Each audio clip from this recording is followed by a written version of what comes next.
Tapos talong na prito with bagoong. Chicken. At syempre, chicken. Ayan. At tinola. At mayroon pang tinulang pampano.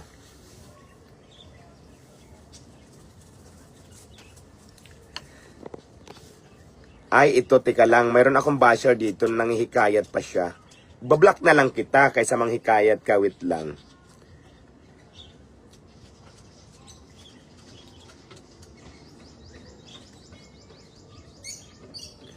Uy! May Laukin, thank you so much. Ayan, blinak ko na.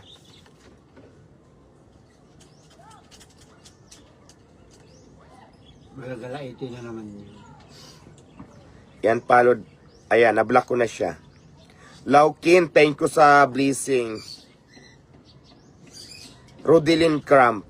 Sabi niya, inanpalo ko na yung bading na nang away sa'yo. Yes, napanood ko yan. Alam nyo ba, yung bakla na yon, nagpapatrending yan kasi nagbablog si bakla. May nagtag sa akin, ang dami niyang sinasabi sa akin, hindi ko naman siya kilala. Alam nyo ba, hindi ko sa pinatulan. Alam mo kung bakit? Pag pinatulan ko at binanggit ko sa at minention ko siya, sikat lang siya. Kaya hindi ko siya talaga pinatulan. Maraming ganun dito. Mga basher na vlogger na kunwari iti-trigger ka. Siyempre, ganito kasi dito sa social media. Marami akong basher, di ba? Pag once na may mag-content sa akin na negative, maraming sasang-ayon dyan. Magte-trending ngayon si vlogger na nag-upload ng ganon. Dahil ang daming mga inggitera, ang daming basher eh. Tuwang-tuwa sila doon. Alam nyo kung bakit?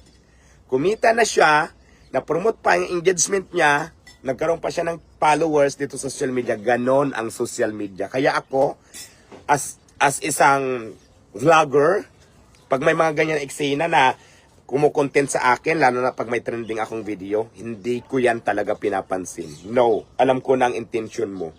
Tinitrigger mo ako para patulan kita, magalit ako, at magtrending ka at makilala ka. Ganon yan. Tama. Kaya guys, pag may mga ganyang may mga ganyang vlogger na kunwari concern-consinan ko no, humihingi ng sympathy. Guys, alam ko na yan. Hindi nyo na ako. Alam nyo ba ha, to be honest, hindi ko lang alam kung aminin nyo to. Nung katrendingan ko before, nung kasikatan ko, 20! Lan Curtis, thank you so much sa blessings. Binigyan niya ako ng blessings stars. Halos lahat ng vlogger nasa akin, di ba? Tapos yung iba, nagko-content ng negative at yun yung sinakyan ng tao para sirain ako. Which is nangyari nga. Laban lang ako. Kasi alam ko naman na wala akong ginagawang masama eh. Naghahanap buhay lang ako. Sino ba ang papaniwalaan nyo? Yung naghahanap buhay, nakakatulong? O itong mga taong naninira sa'yo? Saan kayo maniniwala? Sa kanila? Ngayon, kung silang paniniwalaan nyo, fine. Opinion nyo yan. At hindi ko kayang i-place yan. Kasi kayo yan eh. Pero ang katuwiran ko kasi, I don't care at wala akong pakialam talaga. As long as na nakapokus lang ako kung paano ako mabuhay sa sarili ko. Hindi ako nagpupokus sa ibang tao. Ngayon, kung yung mga vlogger na to na puro paninira ang content sa akin, paniwalaan nyo, fine. Kasi nga, kayo yan. Hindi ko pwedeng diktahan kayo kung anong gusto nyong paniwalaan, ako ba o siya, kung doon kayo maniniwala. Alam nyo kung bakit? May kanya-kanya tayong isip at desisyon sa buhay natin. At yun ang aking natutunan. Sige, sabihin nyo kung may mali ako.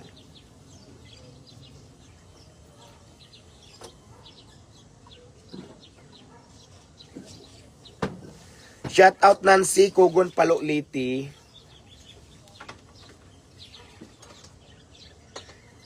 Yes, Daddy, Minalaw, hindi lahat ng nakangiti sa iyo ay totoo. Totoo naman talaga.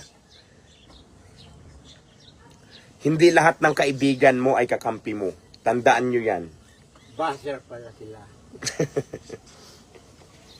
Even sa akin, ang dami kong tinatawag sa amin ha, sa circle of friend namin. Circle of friend ha, nakalagay na dyan circle of friend. Pero sa lahat ng yan na sinasabi mong friend, hindi lahat dyan kakampi mo. Naniniwala kayo dyan? At ito ang natutunan ko dyan. Sa mga experience ko sa buhay, no? Aside from yourself, don't trust anybody. Oh, English na naman yun. Puta, ang dami ko nang natutunan na eh. So ba yan, ma'am? Ang dami-dami kong natutunan. At tama naman talaga. Based on my experience yan ha, in-apply ko sa sarili ko. At saka sabi ko nga, sa bagay, kasi kung hindi naman ito nangyari sa akin, hindi ako matututo. Di ba? Kung hindi yan nangyari sa akin, hindi ako matututo. At least, sa bawat pagkakamali natin sa buhay, mayroon tayong mga natututunan. Ganon ang i-apply nyo. Tao lang kasi tayo, hindi tayo perfecto. Tandaan nyo yan. Hindi tayo perfecto, tao lang tayo. Lahat ng tao nagkakamali. Mayroong tao ba dito na hindi nagkamali? Na walang kasalanan? Sino? Mayroon bang tao na hindi nagkamali at walang kasalanan sa mundong ito? Ituro nyo sa akin. Dahil kung mayroon kayong ituturo na tao na walang kasalanan dito sa mundo, doon ako magdadasal sa kanya. Gagawin ko siyang Diyos. Tao ha?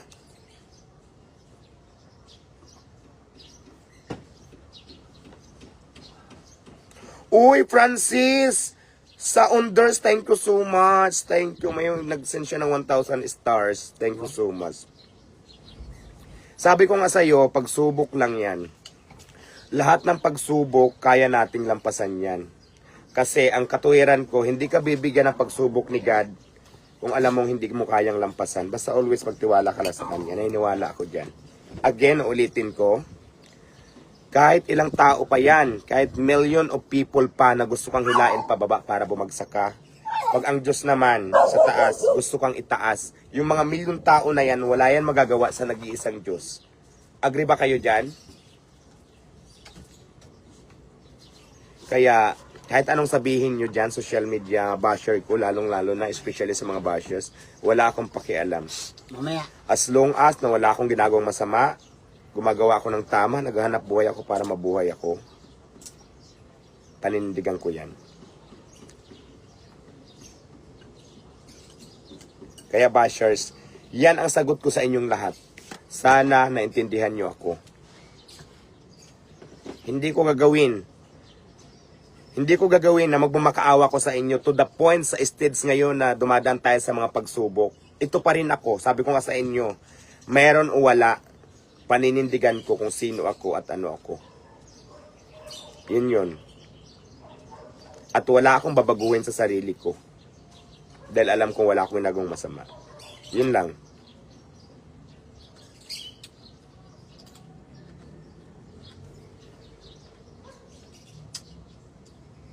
Ito, Cherry ha. Gusto kitang sagutin. Minsan kasi bawasan mo yung wrong attitude. Sayang yung blessings na dumating sa'yo.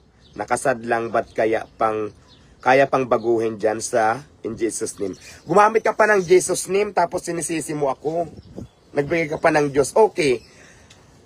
Bad attitude na ba yung pagsagot ng real talk sa mga basher na kagaya nyo? Bad attitude na ba yan?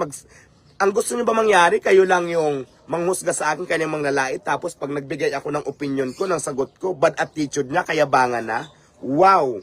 Huwag mo nang gamitin yung salitang Diyos. Kung ganyan lang din naman ang comment mo. Yung comment mo kasi, parang ano ang ginawa kong kasalanan sa inyo, sa'yo? Sige, sa'yo na lang. At sa mga tao. Sige.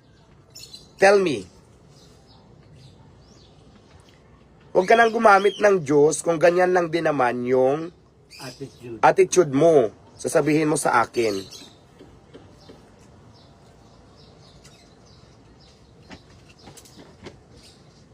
Diba? Gagamit ka pa ng Diyos yung salita mo. Di ba sinabi ko na wala akong dapat baguhin, wala akong ginagawang masama. Kung ayaw mo sa akin, hindi kita pinipilit. Malaya kayong i-unfollow ako, malaya kang i-block ako. Tulad ng sinasabi ko sa'yo, hindi ako magmamakaawa sa'yo para lang sa followers dito sa Facebook. Mark my words. May sarili akong paninindigan. Tama ba ako, Marian? Yes. Mama, yes. Yes, madam. True yan, true. Para hindi kayo masaktan, huwag kayo makialam. Tonying, shout out. Ay, ba't na ako nanisali sa ano mo, vlog mo? Kumain na nga kayo. Ay, puto mo. Malaki. Diba? Wag mo na patulan. Hindi, in-explain ko lang sa kanya. Kasi may mga binabanggit ka pang Diyos, tapos ganyan yung mga words mo sa akin. No. No, no, no. Hindi yan maganda. Malaking kasalanan niya.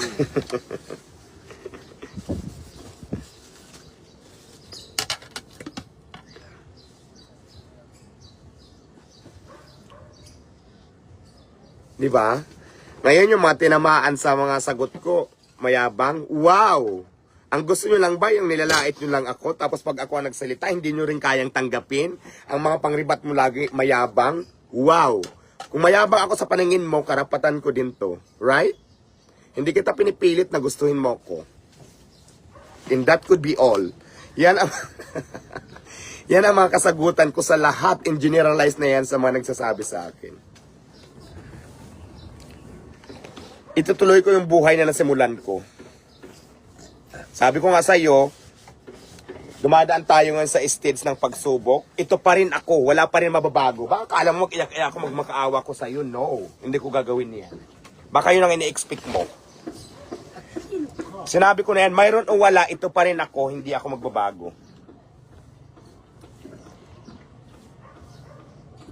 Kako na mga mukha ng mga basyo niya.